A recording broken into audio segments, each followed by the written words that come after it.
Bonjour à tous. Mon invité aujourd'hui n'est pas très connu du grand public, mais son autorité, l'autorité de la concurrence qu'elle préside, est très connue et très redoutée de toutes les entreprises de France. Bonjour Isabelle de Silva. Bonjour. Vous êtes la présidente de l'autorité de la concurrence depuis un peu plus d'un an. Cette autorité, elle traque les cartels, les ententes. Elle s'occupe aussi de regarder, d'examiner les opérations de concentration entre entreprises. Ce métier, il a beaucoup changé depuis quelques années avec la transformation numérique et l'émergence de nouveaux acteurs dans le domaine du numérique qui bouleversent absolument toute la donne de toute l'économie. Comment est-ce que vous, de votre point de vue d'autorité de la concurrence, vous voyez arriver cette évolution et qu'est-ce que ça change pour vous ? Alors, ça change beaucoup de choses pour nous, puisque le numérique transforme totalement la façon dont l'économie existe, se développe. On voit de nouveaux mécanismes se mettre en place, de nouveaux acteurs. Donc, pour l'autorité de la concurrence, nous avons un défi qui est celui de rester au plus près de ces évolutions, de bien les connaître, de bien les maîtriser, et le cas échéant, parfois de développer des nouveaux outils pour répondre à ces évolutions. Le numérique change tout, les modes de distribution et effectivement la donne concurrentielle entre les différents acteurs. Est-ce que vous, d'un point de vue d'autorité de la concurrence, vous recherchez toujours la même chose et qu'est-ce que vous recherchez finalement? C'est le bénéfice pour le consommateur, c'est le prix, c'est la capacité qu'ont de nouveaux acteurs de venir sur un marché pour venir innover sur ce marché. Vos principes directeurs, votre ligne directrice, c'est quoi? Le prisme de la concurrence, c'est de faire en sorte que le marché fonctionne bien et de s'assurer qu'il y a un bénéfice pour le consommateur du fonctionnement du marché. Donc, contrairement à ce qu'on croit parfois, la concurrence ne s'intéresse pas qu'au prix. Ça peut être un élément important pour le consommateur, mais elle s'intéresse aussi à tous les éléments qui font la diversité du marché, notamment la qualité des produits, la diversité de l'offre offerte aux consommateurs, parfois aussi l'innovation, le fait que le marché puisse produire des innovations. Donc nous prenons en compte tous ces paramètres et souvent pour le numérique, ces paramètres d'innovation, de diversité sont tout à fait essentiels pour le consommateur. Alors, quand on pense numérique dans le monde d'aujourd'hui, on pense aux GAFA. Derrière cet acronyme, c'est Google, Apple, Facebook, Amazon, qui sont des géants qui ont capté des parts de marché sur certaines de leurs activités absolument considérables. Pour exemple, Google, c'est 80 ou 85% de la part de marché de la recherche en ligne. Du point de vue de la concurrence, forcément, ça interpelle. Et il s'est passé quelque chose d'assez fondamental avec la sanction qui a été prise par la Commission européenne de sanctionner Google à hauteur de 2,5 milliards d'euros pour ses activités de recherche, enfin de search. Comment est-ce que vous voyez l'apparition de ces GAFA? Qu'est-ce que vous pouvez faire face à ces nouveaux géants? Alors, l'autorité de la concurrence s'intéresse au numérique qui affecte tous les secteurs de l'économie, notamment des secteurs traditionnels comme l'industrie automobile, la banque ou l'assurance. Mais vous avez raison de souligner qu'il y a un phénomène particulier au sein de la numérisation de l'économie qui sont ces grandes plateformes. Alors, qu'est-ce qu'elles ont de différent par rapport à d'autres entreprises traditionnelles? Elles sont mondiales, elles sont présentes sur beaucoup de marchés, elles sont parfois uniquement dans l'univers numérique. Parfois aussi, elles sont sur plusieurs univers à la fois, donc le physique et le digital, c'est le modèle Amazon. Oui. Et ce qu'on constate souvent, c'est qu'elles se sont développées selon des trajectoires un peu similaires, avec la constitution de vastes réseaux d'utilisateurs et ensuite la fourniture d'un grand nombre de produits.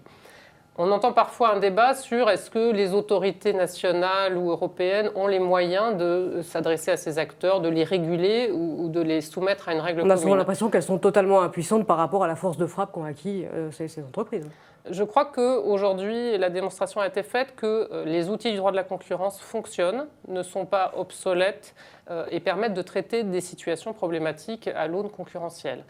Et à cet égard, la décision de la Commission européenne sur le cas Google était un moment important, puisque c'était un grand cas qui traitait de problématiques typiques de plateformes numériques, qui était la façon dont Google avait modifié l'un de ses outils, Google Shopping, et des avantages qui avaient pu en résulter pour Google.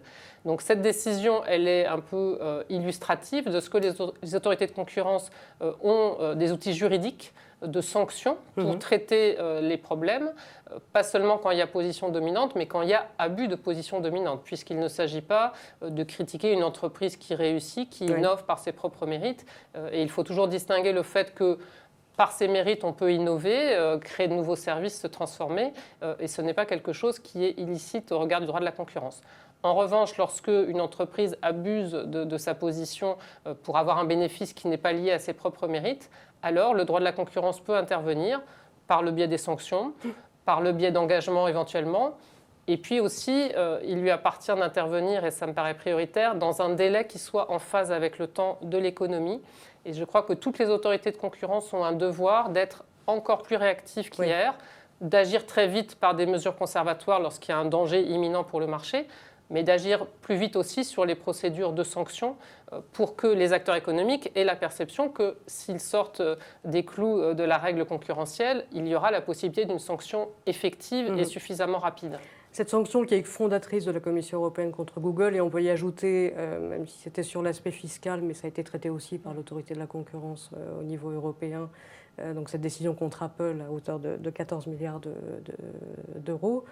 Ces décisions fondatrices, les sanctions sont importantes, mais est-ce que c'est suffisant? Est-ce qu'il ne faut pas pousser le raisonnement jusqu'au bout et se dire, finalement, un Google, un Facebook ont acquis un quasi monopole mondial, et est-ce qu'il n'y a pas un moment où il faudra casser ce monopole, découper ces entreprises en morceaux? Ça peut paraître curieux, mais c'est ce que les États-Unis avaient fait il y a 30 ans concernant AT&T dans les télécoms, et il y a un siècle sur la Standard Oil. Je crois que le débat est légitime. On l'entend aujourd'hui être posé par des spécialistes, par la société qui s'interroge sur le pouvoir de ces acteurs et qui se demande s'ils ne sont pas devenus trop gros.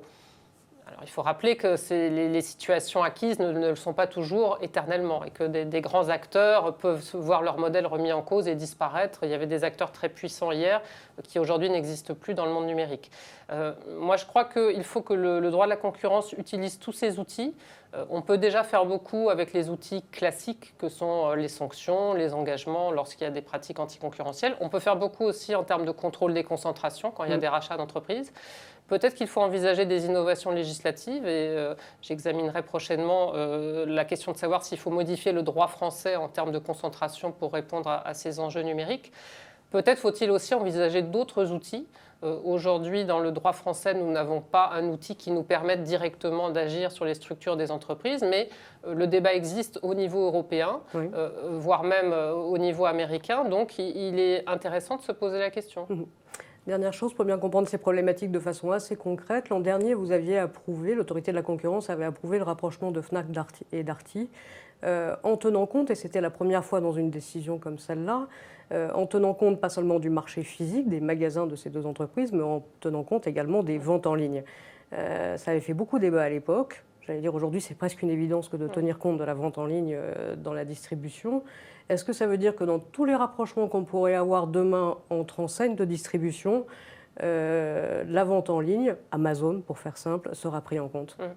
Alors je crois que c'est une décision emblématique de ce que je souhaite faire au sein de l'autorité de la concurrence, c'est-à-dire préserver sa proximité avec le marché. Donc quand le marché évolue, il faut que l'autorité de la concurrence en tire les conséquences en faisant évoluer ses pratiques. Donc effectivement, pour Fnac Darty, c'était totalement justifié de prendre en compte les ventes en ligne pour l'appréciation du pouvoir de marché des magasins qui vendaient ces produits électroniques et de télévision au regard du comportement des consommateurs. Demain, peut-être que nous ferons évoluer nos cadres d'analyse pour d'autres produits. Et ce que l'on constate aujourd'hui, c'est ce mouvement d'intégration très forte entre le monde du physique, les magasins physiques, et le digital. Donc il est fort possible qu'il y ait des évolutions complémentaires sur d'autres produits et que nous ayons peut-être aussi à voir ce problème dans le cadre de rapprochement entre des entreprises du monde physique et de la distribution et le monde digital. Très bien. Merci beaucoup Isabelle de Silva. Merci. Très bonne journée à vous. Merci à tous. Au revoir.